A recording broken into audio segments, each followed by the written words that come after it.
Hello everyone, my name is Mir Kaviani and I'm presenting a presentation about one of the wealthiest countries in the world. Actually, it's the 8th greatest economy in the world and pretty cold. So put on your best coat or your gloves and put on your earmuffs because we're gonna go to Sweden.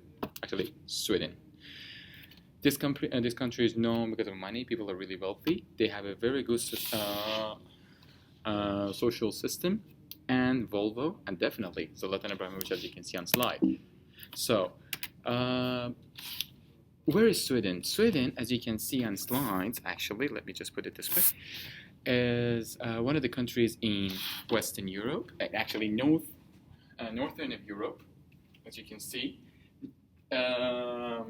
Its western border is actually Norway, and this border with Norway is the longest border in whole Europe. From northeast, it is connected to Finland. Here, it's all Baltic Sea that they have a border with Russia, Estonia, Latvia, Germany, Poland, Denmark, and Lithuania. And they have a very good connection with these countries. They have actually do the trade and businesses. The company is 450,000 kilometers per square, pretty big, third largest country in Europe, but they only have a population of 9.7, which is pretty low. In each kilometer per square, there are only 21 inhabitants, and the population is half male, half female. Females are a bit more, but not very much. And 85% of the population live in cities, urbanists. And the company joined the EU in 1995, and they've been a member of WTO and OECD. Good sign, very good. They are a main exporter of electrical and telecommunications equipment, passenger cars, paper, iron, steel, machineries, and they do import some of those as well, along with other companies. And their major destination is Europe, Northern America, and Asia. It's really funny to know about Sweden is that the last war that they had was about more than 200 years ago. So it's a pretty safe country, good for investment. And also, they are the best example for sociologist countries. Free education, free medical healthcare in excellence level. The country is pretty cold, so you gotta wear something if you're going to go there. In case of government, I can say that like many other European countries, they have a monarchy, King Carl Gustav, but the whole decisions and all governance is made actually by a parliament called Riksdag. It has 349 members, and these 349 members, both male and female, they can be anything. The majority party actually shapes the government, which has 23 ministries, and for the past few years, the main target and purpose of each government was to keep the inflation in the flat rate of 2% that they have at the moment. That's their golden key. We're going to talk about it later. But in case of economy, Sweden is known as a main exporter. The reason is during the 1970s and 1980s and early 1990s, they had a very, very hard time. They had recession, they had a lot of bankruptcy and stuff. But during that time, the value of their krone is pretty low. The currency was pretty low, so it was really worthwhile to produce something in Sweden and sell it to other countries because it would come much cheaper. That's how they make a lot of good monies, and that's how why they decide to keep the inflation rate pretty stabilized throughout the Swedish bank. And the central government tries to finance as much as possible to keep that inflation at the same point, and they try to invest in public sectors to help the people. The country itself is based on unions, actually labor unions, so all the actually policies and all the rules and regulations are based on that. But back to the economy, the five major countries that they work actually with are, as you can see, Germany, United States, Norway, and Denmark and UK. UK is not in the sign, but these are the 5 major destinations for Swedish companies. And also the most important thing that they try to export is electrical and telecommunication devices, along with other products such as manufacturing of food and drinks and mechanical and engineering stuff. But in case of GDP, as I told you earlier, as I said earlier, during 1970s and early 1990s, they didn't have a very good situation. And this line graph, as you can see, the red line is Sweden, the blue line is European countries, and the yellow line is OECD. And in case of GDP, they didn't do pretty well. But afterward, due to those low inflation rate and lower wage that we talked about, they had a very good time actually serving they reached to most other European countries by the end of the year 2010, which was a success for them. And they have a very big capital, as I stated before, around $50,000 per year, which is a pretty good one in Europe. And I think they ranked like 5th or 3rd. I said it in earlier slides.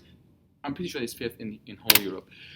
In case of inflation rate, as I said, a 2% inflation rate was a magnificent answer for the Swedish business. And you can see after 1994, they had lower inflation rate than both US, which is the yellow line, and other European countries, which is blue line. And that was a success of Sweden in case of attracting and becoming attractive actually public business partner to other countries. Before that, they had higher inflation rate than both America and other European countries. 2%, and that's the inflation rate that they have, and the country tries as much as possible to keep in that rate. As you can see, there are inflows and outflows of foreign investment, both from Sweden, in the red line, and actually to Sweden. About the investment inside the country, they accept a lot of wages, accept a lot of investment in regards to good infrastructures. They build the railways, they build the roads and everything with this money, while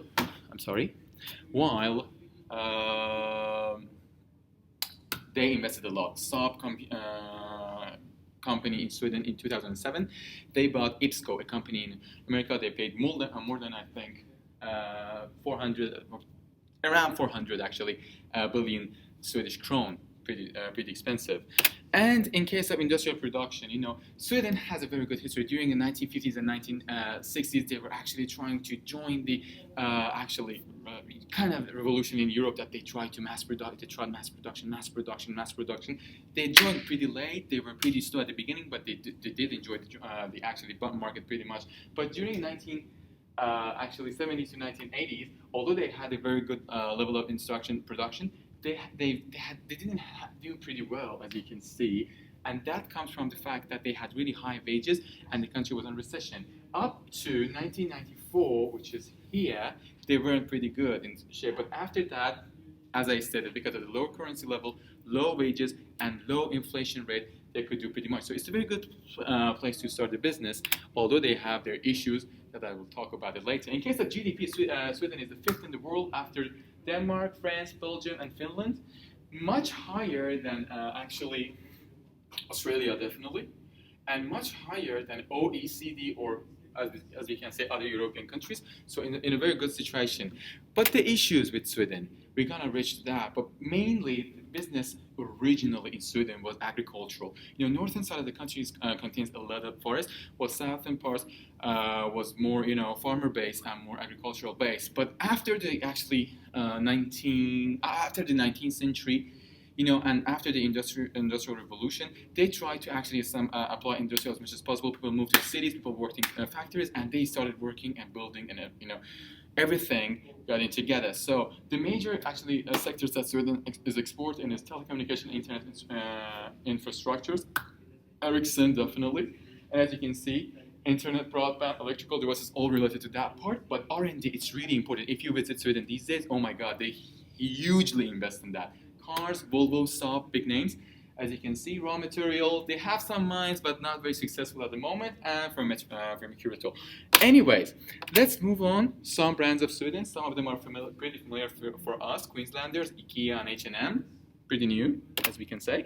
But financial systems, Sweden is a working union-based country, so it's really hard to deal with their rules and their regulation. You have to be aware that, like me about the time, you have to be aware that Sweden is not a country that you can mess with your employees, so be careful about that. Also, taxation rule is really hard in Sweden. You have to be aware of rules of taxation and labor wars. Also, based on Yazdanfar and Oldman in 2015, if you're in any kind of debt, debit, credit, long-term loan, short-term loan, and you are not able to pay that back, oh my God, you're in big trouble. It's really hard to actually pay back those. It does have negative impact on actually business if you don't pay back your debts in long-term, short-term, or credit-based in Sweden, because both you're gonna lose the control of your firm and you're gonna actually increase your agency costs. Also, if you actually work in Sweden, you pay high taxes. So these are the both financial issues that you might consider if you want to spend in Sweden. Tax and debt are really important stuff. In legal case, it's really easy to run a business, to establish a business in Sweden. You have to first open a bank account with a Swedish bank, and you get your papers sorted. Then you get to spend 14 days and 2,000 Swedish kronor, which is pretty much nothing, like 200 pounds. And you get your application actually registered, and then 1 or 2 days that you can do parallel to actually second stage to get yourself, in regards to tax. Remember again, it's a labor union country, so all the rules and regulations are in favor of actually workers and employees. It's not hierarchical like US. Forget about that. So if you want to actually hire someone in Sweden, you got to be really, really careful. And taxation is so really important. And finally, some cultures in Sweden. Never forget fika, which means break. And each shift, Swedish usually take 2 to 3 breaks, which is actually pretty common. So do not expect everyone to be on the table all the time. Also, be ready to talk business anytime. For example, on a lunch break, I don't know, anytime. Even I don't know, on a Christmas party, you might talk business. People have to remember this one because it's really funny. In Sweden, when you go to a meeting, actually a business meeting, always you're trying to sit on right side of, or for you, it's the other right side of your host. It's really important. I don't know, kind of respect. And here, learn not to be bossy. Swedish people hate bossy people. Hierarchy doesn't exist there. Boss would call a janitor would call boss in first names. So remember that. And if you don't know the language, no matter how qualified you are, you're done. You cannot get a job.